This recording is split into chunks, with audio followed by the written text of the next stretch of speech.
warahmatullahi wabarakatuh. Kembali lagi bersama kita di Iko Brito Tahapo-hapo. Masih bersama Bibi Uca-Uca dan juga kali Iko partner Sama Bibi siapa? Uca-Uca agak beda. Nah, ganti partner. Kali Iko Bibi Uca-Uca ditemani sama Akia Sultan, gantinya Dimas Sultan. Dimas Sultan dari tidak sudah datang sakit katanya. dia lagi di hutan. Iya, demam dia, kena gigit nyamuk. Iya. Nah, jadi kami berdua akan nemani kalian para pemirsa di rumah selama 1 jam ke depan untuk membacakan berita-berita yang fenomenal yang ada di kota Jambi. Oke, nanti kita Bukan kembali cuma lagi kota Jambi ya. baik sih, Iya. tidak Bang? Oke, baiklah kalau gitu jangan kemana-mana, Tetap di Iko Berita Tahapo-hapo.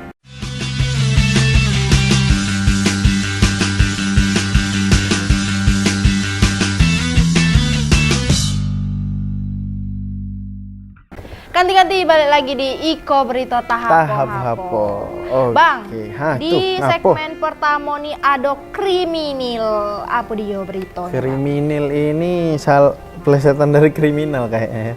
Ya, jadi kriminal. Nah, di sini ada namanya Tembesi Rawan Curanmor. Nah, siapa Wah. tinggal di Tembesi? Ya, tinggal di Tembesi dak ayu. Tidak, Bang. Tidak. Jauhnya. Jauhnya. Banyak batu bara payah lewat. Lah iya pula. Didi kehilangan. Nah, namanya Didi. Didi kehilangan motor saat sholat di masjid samping Polsek Tembesi. Biso-bisonyo Kok di samping samping masjid? polsek orang tuh berani memang lah ya. Sekarang nih rawan, guys. Hati-hati. Lanjut, Samping Bang. masjid pula dia tuh. Mm-mm. Lagi-lagi curanmor terjadi di Masjid Al-Kausar, tepatnya di samping Mapolsek Muarras Tembesi pada Jumat malam. Yo. Saat korban menjalankan ibadah sholat isya, sepulang dari sholat isya, Didi Mariansyah, korban curanmor, melihat kendaraan roda 2 merek Yamaha Jupiter Z miliknya telah raib di gondol maling. Aduh. Di sebelah polsek pulau tuh Bang Iya, yo, alangkah kayak beraninya mana tuh? maling nih memang yo. Aduh, dicobet Bang Akias kayak kamu. Jangan, tidak nyobet. Macam mana Bang beritanya Bang? Gerahuk Langsung baik baik. kita. Iko dia. Berita. Wilayah hukum Polsek Muara Tembesi terbilang rawan curanmor. Betapa tidak naas nasib Didi Mariansyah yang mendatangi Masjid Al-Kautsar yang tepat di samping Mapolsek Muara Tembesi. Seusai melaksanakan sholat isya, kehilangan kendaraan motor merek Yamaha Jupiter X miliknya yang diparkirkannya. Beruntung kejadian tersebut terekam CCTV milik Masjid Al-Kautsar, yang kemudian Didi beserta adiknya melaporkan ke Mapolsek Muara Tembesi. Setibanya di Mapolsek, Didi diminta untuk melihatkan dokumen kepemilikannya. Sabtu pagi sekitar pukul 10.00 waktu Indonesia Barat, Didi bersama orang tuanya kembali mendatangi Polsek Tembesi untuk kembali melengkapi dokumen miliknya seperti STNK dan BPKB kepemilikan. Hingga sekitar pukul 14.00 waktu Indonesia Barat, Didi keluar dari Mapolsek Tembesi setelah dimintai keterangan. Didi dan orang tuanya berharap kepolisian dengan sigap untuk mencari motor miliknya yang hilang di gondol maling. Dengan petunjuk rekaman CCTV milik masjid tersebut. Setelah isya jam 8-an lah. Nah, saya dengan adik saya keluar mau di parkiran tuh nggak ada lagi motornya. Oh, itu sholat di masjid mana, Mas? Masjid Al-Kausar. Iya. Iya. Betul ya, Polsek Muara Tembesi. Nah, terus ini bagaimana Mas menyikapnya, langsung kita lapor atau gimana? Nah, ada nyarani saya ngelapor ya, kami lapor pas malam tuh. Pas kehilangan tuh saya lapor langsung dengan pengurus masjid sini. Aibtu Amir, Kanit Reskrim Polsek Muara Tembesi saat dimintai keterangan via telepon, membenarkan adanya insiden curanmor tersebut. Saat menerima laporan, ia mengatakan bahwa pihaknya langsung menuju TKP dan sayangnya korban tidak hadir. Hingga keesokannya, Sabtu 2 September 2023, korban kembali dimintai untuk melengkapi berkas kepemilikannya untuk laporan di Mapolsek Muara Tembesi. Diakui Aibtu Amir bahwa wilayah hukum Polsek Tembesi terbilang rawan tindakan kriminal pencurian motor. Selamat Riyadi, Cek TV melaporkan. Banyak-banyak ngucap gitu Bang. Memang harus meningkatkan kewaspadaan. Niat tadi nak sholat di masjid, ya kan? Iya. Nah, nak beribadah malah kehilangan motor. Terus Lah. duka cita juga terhadap motor itu. Nah, Jangan lupa dilaporin tuh buat surat berita acara ke polisi. Betul. Tahu motornya masih kredit kan, bisa diurusin. Kasihan. Iya. Nah Bang, berita kedua masih di kriminal, itu ada penemuan mayat. Nah, mayat apa tuh? Nah, warga desa Danau Lamo geger, temukan mayat tanpa identitas telah membusuk. Sama kayak Waduh. Mr. X nih kejadiannya. Ini apa nih beritanya Bang? Jadi warga desa Danau Lamo, Kecamatan Marosebo dihebohkan dengan penemuan mayat seorang laki-laki tanpa identitas. Di tengah perkebunan warga saat ditemukan warga, mayat laki-laki ini dalam kondisi telah membusuk dan menimbulkan aroma tak sedap di sekitar lokasi ditemukan mayat tersebut. Aduh, Kasian nih ini masih mayat. Mr. X lagi Bang. Nggak ada namanya. Sudah membusuk lagi, tidak ada identitasnya. Jadi buat kanti-kanti yang kehilangan keluarganya bisa langsung melapor ke polsek setempat. Nah, macam mana beritoy? Iko dia berita. Warga desa Danau Lamo, Kecamatan Marosebo, saat ini dihebohkan dengan penemuan mayat. Seorang laki-laki tanpa identitas di bawah pohon dekat dengan perkebunan warga. Kondisi terakhir saat mayat tanpa identitas ini ditemukan dalam keadaan telah membusuk dan bahkan hampir mengering. Dengan kondisi tanpa busana, warga menduga mayat tersebut telah meninggal 2 pekan lebih. Menurut warga setempat, awal ditemukannya mayat laki-laki tanpa identitas tersebut dari keterangan warga yang hendak berangkat ke kebun untuk mencari bambu. Namun warga curiga dikarenakan di sekitar lokasi kebun tersebut tercium aroma tak sedap, sehingga warga langsung mencari pusat aroma busuk di sekitar lokasi yang kemudian ditemukan mayat laki-laki sudah membusuk. Sehingga mereka langsung melaporkan hal ini ke pihak kepolisian sektor Marosebo, Muaro Jambi untuk dilakukan evakuasi dan identifikasi.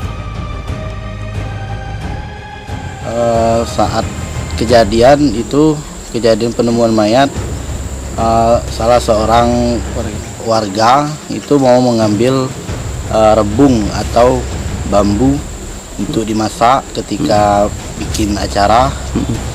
Lalu mereka lewat jalan ini dan kecium aroma yang tidak sedap, bau. Terus melihat ke arah kanan, ada mayat yang lagi terbaring atau membusuk. Kalau identitasnya kami kurang tahu juga, Pak. Kapolsek Marosebo, Ibtu Wiwit Utomo, terkait hal ini membenarkan atas ditemukan mayat laki-laki tanpa identitas yang telah membusuk di dalam kebun tersebut. Polisi juga langsung turunkan tim Inalvis dari Polres Muaro Jambi. Kami kepolisian Polsek Marosebo mendapat informasi dari masyarakat bahwa telah temukan mayat di daerah Desa Danau Lamo RT 4. Kemudian kami dari Polsek menuju ke TKP dan melihat langsung bahwa memang ada mayat tanpa identitas di bawah pohon di daerah perjanjian. Namun saat ini untuk identitas belum diketahui, dan untuk tindak lanjut dari kepolisian untuk mayat tersebut dievakuasi bersama tim Inafis dari Polres kemudian ke rumah sakit untuk dilakukan proses lebih lanjut. Saat ini pihak kepolisian langsung membawa mayat laki-laki tersebut ke Rumah Sakit Bayangkara Jambi untuk dilakukan visum dan penanganan lebih lanjut. Novia Putri Sanjaya, CIP TV, melaporkan. Nah Macam Bang, mana tadi itulah. mayatnya? Jadi mayatnya tuh lah membusuk Bang, berarti lah lama tuh Bang. Dihinggapi lalat ya. Iya, nampaknya itu juga lah biru mayatnya tuh, berarti udah lamonnya. Lamonnya enggak biru berarti. Turut berduka lah untuk keluarga yang ditinggalkan. Ya, jangan lupa dilaporin ke polsek siapa yang kehilangan keluarganya. Biar disesamain Proses. DNA-nya. Mm-mm. Oke, berita ketiga. Kita ada peredaran gelap narkoba. Aduh, segelap apa tuh Bang? Gelap banget. Satu dari Bang. BNN Provinsi Jambi buru 2 orang pengguna narkoba di Tanjak Barat. Nah, daerah siapa ini? Jangan-jangan Jangan-jangan nih. Badan Narkotika Nasional ataupun BNN Provinsi mengamankan 2 pria pengguna narkotika jenis sabu di base camp yang berada di Tanjung Jabung Barat. Nah, lagi-lagi dan lagi-lagi narkoba nih, udah habis-habisnya Nggak berita. habis narkoba ini. Padahal narkoba ini bisa merusak generasi bangsa. Kenapa harus dicoba? Karena Mungkin yang dia penasaran. penasaran. Jadi Kalian penasaran kebablasan. enggak? Kita tengok orang ini kayak mana dulu tuh. Penasaran sama Di borgol. Oh jangan. Bahaya kok penasaran sama Anda. Udah Bang, lanjut Bang. Ayolah. Macam mana berita ya Bang? Ikut dia berita. Badan Narkotika Nasional Provinsi Jambi mengamankan 2 orang pelaku pengguna narkoba jenis sabu di Jalan Kalimantan, Kecamatan Tungkal Ilir, Kabupaten Tanjung Jabung Barat. Kedua pelaku ini berinisial C, A, dan I. Keduanya diamankan ketika sedang berada di base camp yang diduga menjadi tempat penggunaan narkoba. Dijelaskan oleh Kabid Perantas BNN Provinsi Jambi, Kombes Pol Agus Setiawan, bahwa penangkapan ini dilakukan berawal dari adanya informasi dari masyarakat. Salah satunya dapat informasi memang mempunyai tempat tersebut, tapi kita belum melakukan pendalaman lebih lanjut lagi. Dari informasi yang kita miliki Pak, itu tempat itu sudah berapa lama dipakai transaksi narkoba? Biasalah sebab mereka baru sekitar 2-3 minggu atau berapa bulan lah. Mereka biasa memeles ketika gitu kan. Berapa kali kamu dapat membeli, berapa kali membawa, baru 1 kali. Itu alasan klise dari para pelaku. Namun kita juga tidak perlu membahas masalah berapa kalinya. Yang jelas kita dapat informasi dari masyarakat, ya kita tindak lanjuti. Saat ini BNN Provinsi Jambi masih melakukan pengejaran terhadap 2 orang pelaku pengguna narkotika yang sempat kabur pada saat pengamanan. Diketahui 2 orang pelaku tersebut berjenis kelamin laki-laki dan perempuan. Sandi, JEK TV, melaporkan. Nah, balik lagi bersama kami di Iko Berita Entah Hapo-Hapo. Masih bersama Bibi Ucak-Ucak dan Aki Yasutan, pengganti Dimas Sultan. Bang, berita selanjutnya nih ada fire, panas Bang. Fire, mainan Itu anak Free kecil. Fire, Oh, Bang. beda ya. Nah, ini ada fire. Beritanya ada Danrem 042 Garuda Putih Jambi pimpin pemadam api di Desa Ramin, kebakaran lahan gambut. Aduh. Bahayanya lahan gambutnya. Iya. Nah, ini respon cepat dari Danrem 042 Garuda Putih Jambi, Brigjen TNI Supriyono bersama Satgas Karhutla padamkan api di lahan sawit milik masyarakat di Desa Ramin, Muaro Jambi pada Kamis kemarin. Nah, jadi sinergitas TNI, Polri dan pemadam kebakaran Bersatu. untuk memadamkan Karhutla ini. Macam mana Bang Britoy? Kita tengok Iko dia. berita.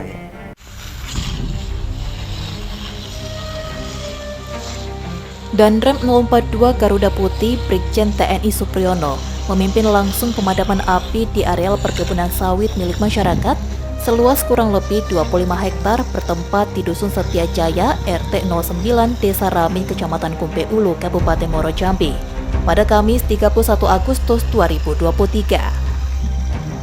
Turut mendampingi Danrem Kasih Ops Korem 042 Gapu, Dandim 0415 Jambi, PLT BPBD Muaro Jambi, Camat dan Kapolsek Kumpe Ulu, Humas PT WKS dan PT FPIL. Sekira pukul 16.30 waktu Indonesia Barat, Danrem 042 Gapu selaku PLH dan Satgas Karhutla Provinsi Jambi, Supriyono beserta rombongan tiba di Blok C6 yang merupakan lokasi lahan gambut tempat terjadinya kebakaran. Dalam kesempatan tersebut, Supriyono meminta kepada masyarakat, perusahaan ataupun pihak lain agar jangan membakar lahan. Sebab jika ada lahan yang sampai terbakar, pasti akan merugikan semua. Lebih lanjut, Supriyono menyebut bahwa pemadaman api tersebut melibatkan semua untuk yang tergabung dalam Satgas Karhutla. Selain itu juga mengerahkan 2 heli waterbombing untuk membasahi sekaligus mematikan api yang ada di lahan gambut. Dan ada 10 alat BPBD berupa pompa air yang akan diatatekan pada gambut-gambut yang masih terbakar di bawah.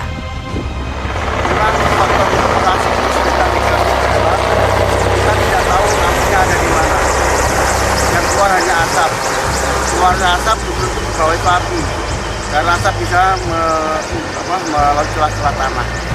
Oleh karena itu kita juga bisa menggunakan intake, yaitu menggunakan pompa air yang masuk ke dalam. Supaya airnya akan menerobos ke dalam tanah. Diketahui Danrem beserta rombongan meninggalkan lokasi kebakaran setelah api dinyatakan padam sekitar pukul 19.00 waktu Indonesia Barat. Rian Chen, JEK TV melaporkan. Nah Bang, itu memang tadi. sekarang nih udara udah mulai agak berkabut Iya. karena banyaknya lahan-lahan yang terbakar. Terbakar. Mau lahan gambut, lahan kosong sekarang karena mungkin selain cuaca yang panas, kemarau juga jadi memicu adanya gesekan-gesekan yang terjadi api ataupun yang disengaja sama oknum-oknum tertentu. Siapa tuh? Itulah kita tidak tahu. Abang enggak? Enggak, Oh, aku udah bakar itu sih. Jadi abang bakar apa? Bakar ban. Jangan bakar ban Demo. itu Bang. Hidung hitam Bang Oh iya sih, asapnya. sakit hidung dengan itu. Tapi jangan lupa itu lahan gambut, kalian jangan pernah coba-coba dibakar karena kedalaman air di lahan gambut itu sangat dalam. Nah, Sangat berbahaya sedalam apa, saudara-saudara. Bang? Sedalam cintanya. Kita lanjut ke Bang. berita ke-5. Berita ke-5 ada kasus karhutla juga di BPBD Tanjab Barat. Januari sampai dengan Agustus 24,63 hektar lahan terbakar. Wah, banyak sih. Ada lahan aku dari situ ya. Dari Januari hingga Agustus tahun 2023 puluhan hektar lahan gambut di Kabupaten Tanjung Barat terbakar. Dari data BPBD Tanjab Barat, setidaknya di tahun 2023 ini terdapat 24,63 hektar lahan gambut terbakar dan rata-rata terjadi di 5 kecamatan yang ada di Tanjab Barat. 5 kecamatan, banyak juga. 5 kecamatan banyak Bang. Iya, kan 24 hektar lebih. Dan juga di Tanjab Barat tuh kan banyak kebun-kebun Bang. Kebun takutnya sawit. kayak kena di kebun orang kan kasihan Iya, rugi. betul. Macam mana beritoy? Iko Iko dia dia, beritoy. Tidak dapat dipungkiri jika pada musim kemarau lahan yang ada di Kabupaten Tanjab Barat kerap terbakar. Bahkan tak jarang kebakaran ini juga disebabkan ulah dari orang yang tak bertanggung jawab. Dalam kurun waktu Januari hingga Agustus 2023, telah terjadi kebakaran lahan sebanyak 24,63 hektar. Sekretaris BPBD Tanjab Barat Guzirwan Rizal membenarkan, jika musim kemarau saat ini lahan kerap terbakar dan rata-rata merupakan lahan masyarakat atau lahan APL, lahan sawit dan semak belukar. Dan ini terdapat di 5 kecamatan, yakni Kecamatan Betara, Batang Asam, Pengabuan, Renah Mendalu, dan Senyerang. Tahun 2023 ini, dari Januari sampai tanggal 31 Agustus ini, lahan yang terbakar itu besar sekitar 24,63 hektar yang terdiri dari 5 kecamatan. Sekarang ini kemarin ada 4, sekarang sudah masuk Senyerang. Yang baru-baru hari ini telah terjadi kebakaran lahan sekitar 3,7 hektar. Jadi sampai saat ini sudah mencapai 24,63 hektar. Mungkin dah imbauan ke masyarakat untuk jangan bakar lahan ini seperti apa? Ya itu makanya setiap kami turun ke lapangan, kami tetap mengimbau kepada masyarakat agar jangan sampai membuka lahan dengan cara membakar. Lebih lanjut, Guzirwan menambahkan tim Satgas Karhutla juga gencar melakukan sosialisasi terkait Karhutla, terkhusus terhadap 5 kecamatan yang rentan akan terjadi kasus Karhutla. Surya Kurniawan, JEK TV, melaporkan.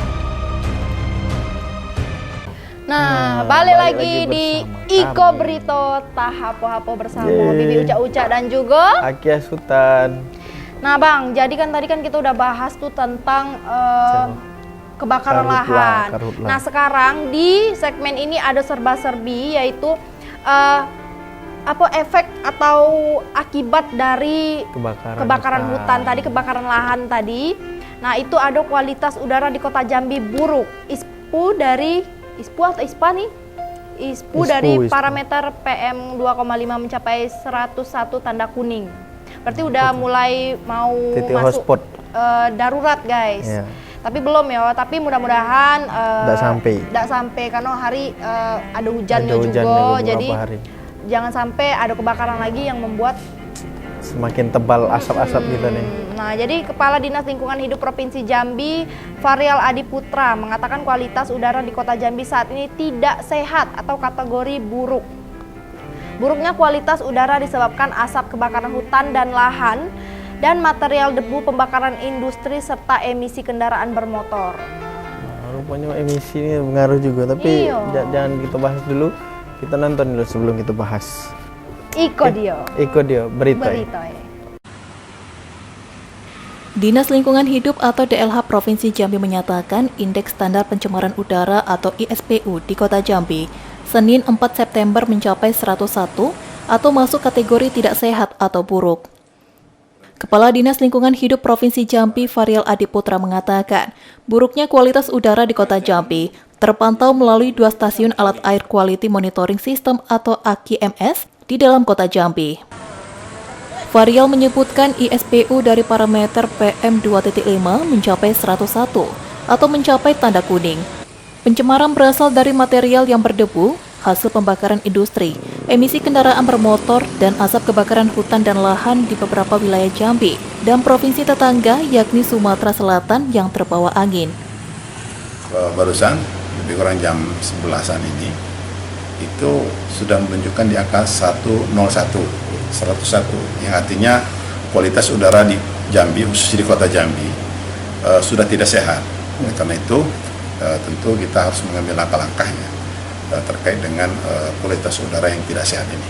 Memburuknya kualitas udara ini sebabkan karena apa? Ya, ini ada beberapa faktor. Yang pertama, kalau kita lihat untuk di Provinsi Jambi ini mungkin dari kebakaran hutan mungkin ya. Bisa jadi seperti itu. Di samping pencemaran dari mungkin dari pabrik ada juga dari situ, dan emisi dari kendaraan ya. Nah, karena itu perlu kita koordinasi dengan satuan tugas mungkin ya, dan ini perlu melakukan penanganan yang segera.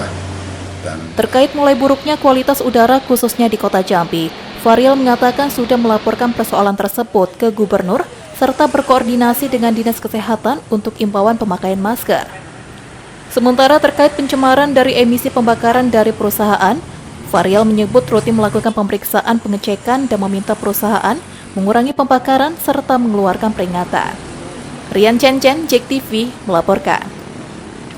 Nah, Bang, selain polusi nih kan, polusi dari kendaraan-kendaraan bermotor ataupun mobil, ya kan, ataupun mobil-mobil yang debu juga gitu kan. Nah, itu pun maaf guys, kameramen gue bersin. Karena ini apa tadi pengaruh udara tidak sehat tadi. Pengaruh dari karhutla. Iya, jadi bisa menyebabkan virus-virus juga berkembang tadi. Kenapa brong tuh juga jagoi jangan sampai basap. Nah, itu kena dia. hidung sakit. Pokoknya polusi dari udara dari kendaraan bermotor, debu, sekarang ditambah lagi asap. Aduh, makin sesak. Makin sakit dado gitu nih. Mudah-mudahan kita semua sehat walafiat. Amin ya robbal alamin. Lanjut Bang, ada apa nih di berita selanjutnya? Ada puncak musim kemarau. Wah, bohong enggak nih? Masa kemarau hujan? BMKG temukan 360 lebih titik panas di Provinsi Jambi. Oh, titik hotspot. Berarti nengok pakai helikopter gini. Besok ikut Pak, yo. Puncak musim kemarau tahun 2023 membuat titik hotspot di Provinsi Jambi mengalami peningkatan yang signifikan. Saat ini ada sebanyak 360 lebih titik hotspot yang terpantau oleh BMKG Jambi pada Agustus 2023. Titik hotspot bukan hotspot HP Bang? Bukan. Itu internet. Tadi Abang kalau misalnya naik helikopter aja Bang. Iya, kita ajak. Kita ajak juga sama produser kita. Nggak usah ajak. Boleh. Ya sudah, kalau gitu lanjut. Daripada kita bebelah menit ini tadi dengan produser kita tadi, langsung kita nengok berita. Iko dia berita. Puncak musim kemarau tahun 2023 ini membuat titik hotspot atau titik panas di Provinsi Jambi mengalami peningkatan yang signifikan. Hal tersebut disebabkan suhu yang lebih panas dari biasanya karena adanya fenomena El Nino. Badan Meteorologi, Klimatologi, dan Geofisika atau BMKG Jambi mencatat, jumlah titik hotspot di Provinsi Jambi mengalami peningkatan dibandingkan bulan sebelumnya. Pada Agustus 2023 terdapat 360 lebih yang terpantau. Sementara untuk di bulan Juli 2023 kemarin, sekitar 100 lebih titik panas. Pada dasarian 1 bulan Agustus terdapat 176 titik panas yang terpantau. Sementara dasarian 2 sebanyak 105 titik panas dan dasarian ketiga bulan Agustus 2023 terdapat 80 titik panas. Kepala BMKG Jambi Ibnu Sulistyo mengatakan, jumlah titik panas di Provinsi Jambi ini terbanyak terpantau di Kabupaten Tanjung Jabung Barat, kemudian Merangin dan Sarolangun. Pada dasar 1 Agustus 2023 tercatat ada 176 titik panas. Kemudian di dasar kedua kami mencatat ada sekitar 100 titik panas. Kemudian di dasar 3 Agustus ini sampai hari ini kami mencatat ada sekitar 80 titik panas yang ada di Provinsi Jambi. Titik panas kita lihat bahwa di bulan Juli ke Agustus mengalami 2 kali peningkatan ataupun dengan jumlah 100 titik panas menjadi 300 titik panas, sehingga bisa terlihat bahwa di bulan Agustus itu sudah mulai memasuki puncak musim kemarau di Provinsi Jambi.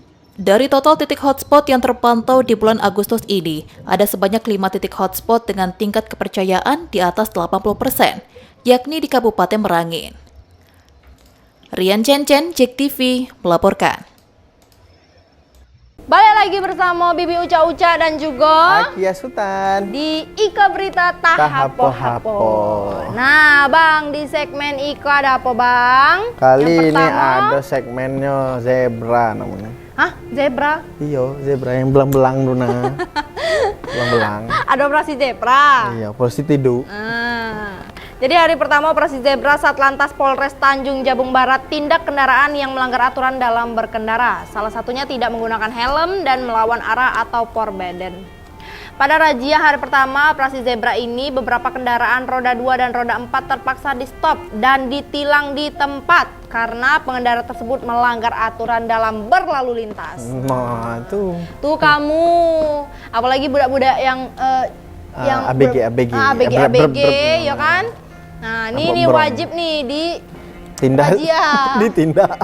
Iya, karena ditindak. Selain meresahkan, ngebut-ngebutan, atribut berkendaranya juga udah pakai helm, sering ugal-ugalan juga. Baca mana berita ya, Bang? Iko dia. Berita ya.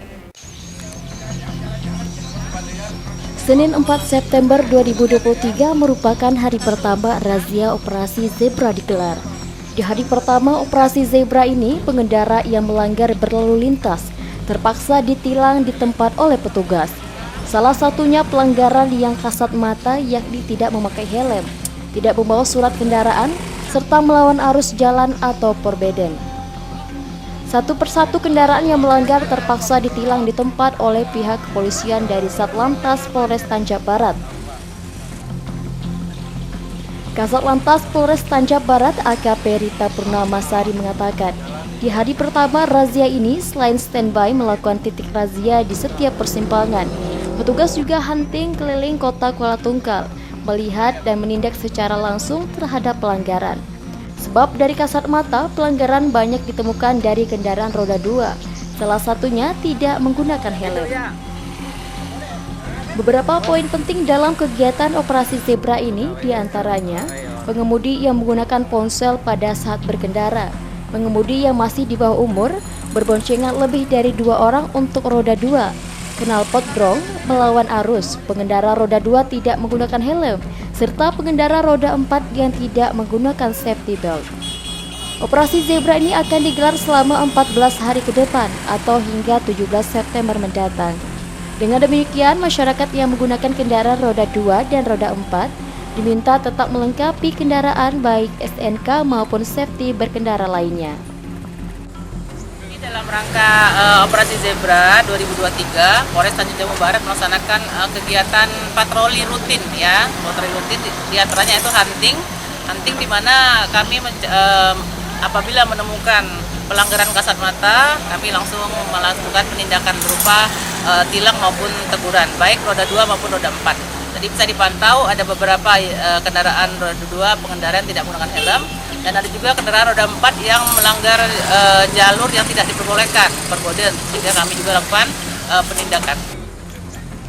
Lebih lanjut, AKP Rita menambahkan tujuan utama operasi zebra tahun 2023 ini guna meningkatkan disiplin masyarakat dalam berlalu lintas, menurunnya angka fatalitas korban laka lantas dan pelanggaran lalu lintas. Surya Kurniawan, JEK TV melaporkan. Nah, Bang, itulah. Kadang tuh kan nengok, kita tengok tadi, orang pasti gemetaran tuh nengok polisi. Iya, takut dia. Sebenarnya karena apa? Karena dia ada salah atau tidak lengkap. Coba kalau dia tidak salah atau Pasti lengkap. lewat baik. Kayak gini lah, kiu. Pak, tolong periksa aku, sih kayak gitu dia. Bapaknya tidak mau meriksa kita, Bang. Iya. Cuman Bang. Nah, itu tidak tahu lagi aku kalau nak ngomong itu.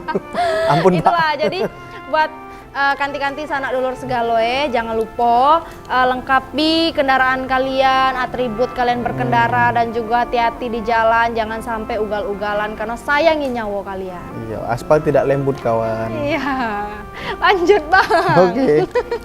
Jelang pemilu 2024, KPU beri kesempatan kepada parpol mengganti bacalek yang DCS. Oh, data calon apa tadi? DCS nih? Daftar calon sementara. Nah, itu tadi lupa aku, sorry. KPU memberi kesempatan bagi parpol yang untuk mengganti bacalek yang diumumkan pada DCS. Masa pergantian hanya diberi selama 1 pekan. Dimulai tanggal 14 September sampai dengan 14 September 2023 mendatang. Berarti masih boleh tukar bacalek nih. Kita dengar dulu kayak mana ceritanya. Iko dio Britoy. Komisi Pemilihan Umum Kabupaten Muaro Jambi telah mempersiapkan tahapan penggantian daftar calon sementara anggota legislatif. Masa pengajuan pergantian DCS dari partai politik akan berlangsung selama 1 pekan, terhitung tanggal 14 September sampai 20 September mendatang. Disampaikan oleh Komisioner KPU Divisi Teknis Penyelenggaraan Arisno, bahwa bacalek yang akan menggantikan harus wajib memenuhi persyaratan yang telah ditentukan. Di antaranya rekomendasi dari DPP Parpol, memiliki surat kesehatan, dan melengkapi dokumen administrasi. 467 itu yang boleh diganti. Yang boleh diganti. Yang memenuhi syarat tadi kan, seandainya ada yang mungkin pindah ke partai lain ataupun ke dapil lain, nah itu. Atau pengajuan yang memang bakal caleg itu yang mengundurkan diri kan, itu yang bisa diganti.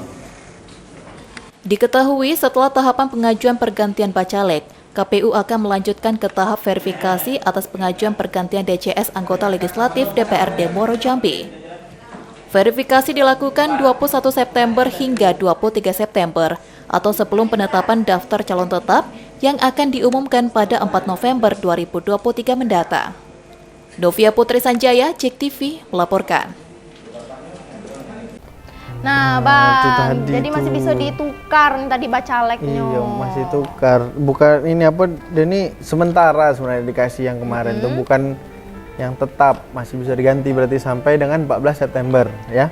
Tapi kalau misalnya sudah ada baliho-balihonya macam mana tuh, Bang? Enggak apa-apa, kan bisa diturunin baliho. Oh iya, tapi iya kasihan, Bang. Bayar lagi ya. Enggak apa-apa, buat lagi biar kayo percetakan. Yang punya percetakan silakan iklan di bawah sini. Iyalah kalau macam itu, Bang. Iya.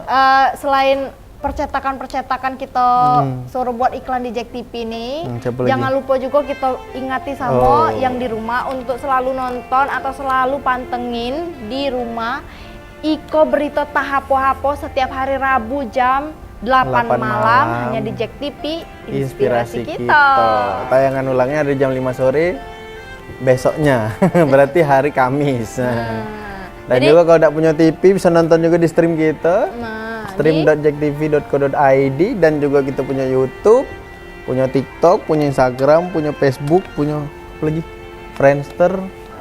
Oh, enggak ada ya. Berarti yang tadi aku sebut tuh semuanya namanya JEK TV. Kalau kangen lihat Bibi Uca-Uca ataupun Bang Akias, nah bisa tengok tuh, misalnya tidak terkejar nih nengok di siaran jam 8 malam, bisa nengok di YouTube, tapi jangan lupa subscribe lah, like.